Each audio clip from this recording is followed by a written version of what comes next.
Today we will be starting chapter number 5 in EVS growing up. Growing up मतलब बड़ा होना। अब हम जब ग्रो करते हैं, जब हम बढ़ते हैं उम्र के समय के साथ, जब हमारी एज बढ़ती है, ठीक है, तो हम क्या होते हैं, ग्रो होते हैं। ठीक है, उसको क्या बोलते हैं, उस प्रोसेस को पूरे growing up, getting older with your age in respect to time. Look at yourself in the mirror. अब अपने आप को आप शीशे में देखिए। ये एक एक्टिविटी के तौर पर भी आप इसको ले सकते हैं। ठीक है, did you look different 2 years एगो? तो क्या आप 2 साल जो आपके पहले आप जैसे दिखते थे उससे क्या कुछ अलग दिख रहे हैं? जी बिल्कुल हाँ, यस। पहले आप 2 साल पहले अगर आप 4-5 साल के रहे होंगे तो उस टाइम पे आपकी जो एज है वो आज के टाइम से कम रही, और उस टाइम पे आप आज के टाइम से जो है छोटे और यंगर दिखते थे। ठीक है, because you have grown up. अब ये क्यों हुआ? क्योंकि आप ग्रो कर रहे हैं। All living things grow. अब जो भी जीवित वस्तुएं होती हैं, जो भी जीवित चीज़ें होती हैं, वो क्या करती हैं? ग्रो करती हैं, समय के साथ बढ़ती हैं। You are growing up all the time. आप हर समय क्या कर रहे हैं? बढ़ रहे हैं। After some years you will be an adult. अब कुछ समय के बाद, पहले आप जब 1 या 2 साल की आपकी एज रही होगी, 3 साल की, जब आप इस तरह से रहे होंगे। जब आपने स्कूल में आना शुरू किया तो आप इस तरह के हैं। ठीक है, और कुछ टाइम बाद आप इस तरह के होंगे आफ्टर 4-5 years। ठीक है, आफ्टर सम ईयर्स। अब इसके बाद क्या होगा? जब आप 10-14 years के हो जाएंगे, उसके कुछ 4-5 साल बाद या 6 साल बाद क्या होगा? After some years you will be either like your father or like your mother. अब उसके बाद आप या तो अपने पिता जैसे दिखेंगे या आप अपने माता जैसे दिखेंगे, जो गर्ल्स होंगी। ठीक है, as you grow older you learn many things.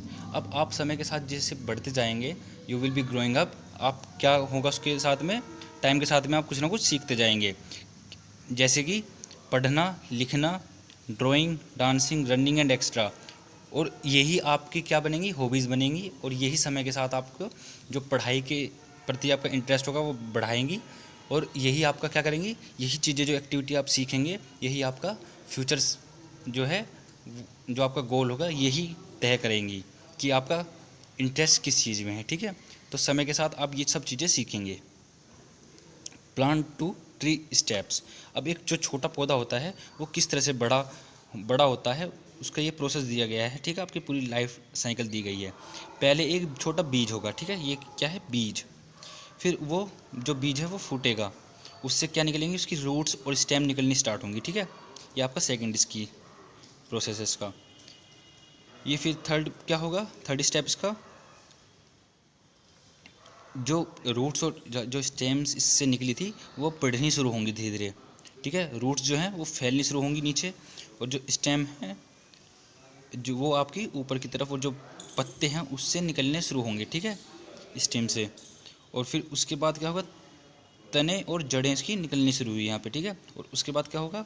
जो तने और पत्ते और जो जड़ें होंगी इसकी पौधे की, वो बड़ी होनी शुरू होंगी। और फिर ये जो पौधा होगा ये कुछ सालों बाद पेड़ बन जाएगा। ठीक है, इस तरह से। ठीक है, तो ये एक पूरी लाइफ साइकिल है किसकी? प्लांट की।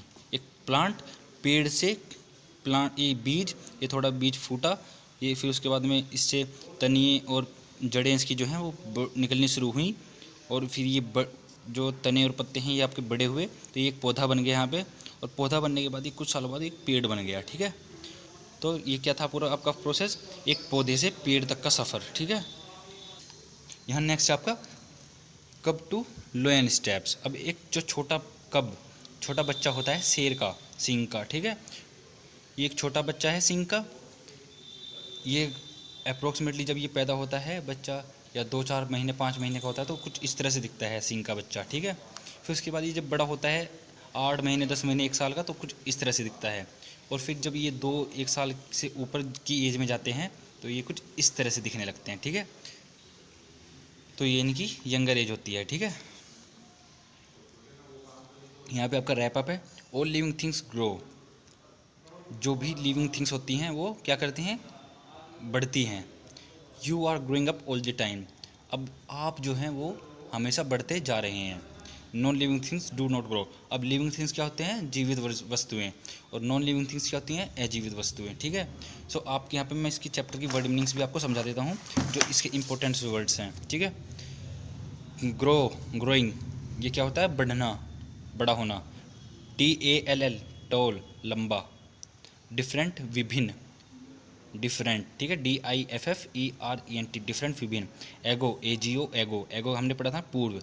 आप कुछ समय से पूर्व कुछ और तरह के दिखते होंगे, और एक समय के बाद, जैसे आज, और आज से आने वाले 2 साल बाद आप अलग तरीके से दिखेंगे। ठीक है, तो ये पूर्व, हम जब पिछले की बात करते हैं तो ये होता है पूर्व, पहला समय, एगो। इस वर्ड का इस्तेमाल कब होता है, जब हम पहले की बात करते हैं, आज से पहले के समय की।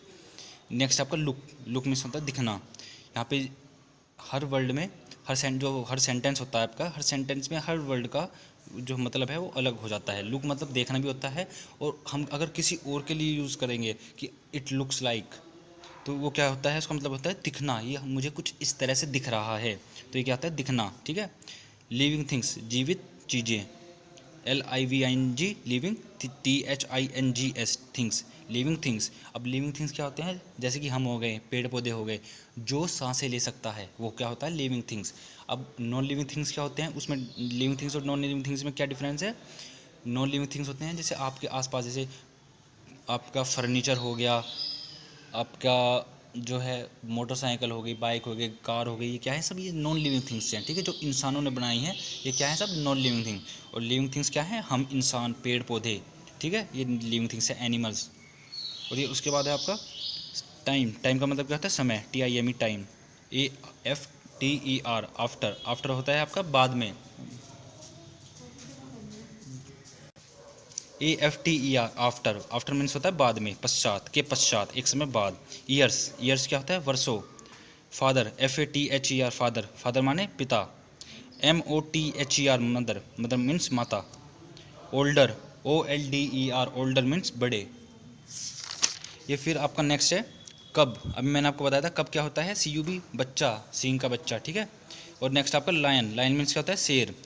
और नॉन लिविंग थिंग्स मैंने अभी आपको समझाया था, नॉन लिविंग थिंग्स कौन से होते हैं, निर्जीव वस्तुएं या अजीवित, इसको बोलते हैं। ठीक है, नॉन लिविंग थिंग्स, अजीवित वस्तुएं या निर्जीव वस्तुएं। ठीक है, जो सांस नहीं ले सकती, जैसे कि मैंने आपको बताया था फर्नीचर और गेट्स। ठीक है, थैंक यू फॉर दी।